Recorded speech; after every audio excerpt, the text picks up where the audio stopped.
This is a quick tutorial to talk you through the actuator settings on the Redland Smart Nodes. Actuators are virtual positions for the elements that are actually metering out either the fertilizer or the spray control that's associated with the machine, and we have the ability to set offsets for these actuators to show them in the tracking. Use this icon over here on the top to show or hide the actuator and the actuator path. And what you'll see now is if I switch on the machine, you will see the two dots that represent where the actuators are positioned. If I switch it off, they're actually there, they're just gray. Now when I switch it on, you'll see it's a bit more visible. And if we were to move that node, you would then see those actuator paths changing direction and shape.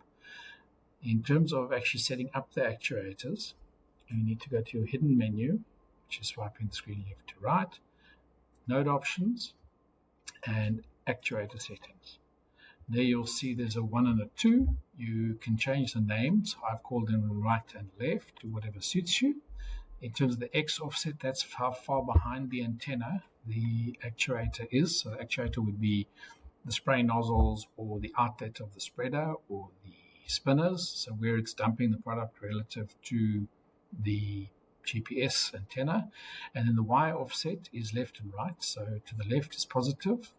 See a positive, I've set it as positive 4, and the right is negative 4. I've chosen 4, which would then represent 4 plus 4 is an 8 meter row width. Obviously, if you had a 4 meter row width, you would do negative 2 and positive 2. I've just done that so that you can actually see what's going on. And that's it.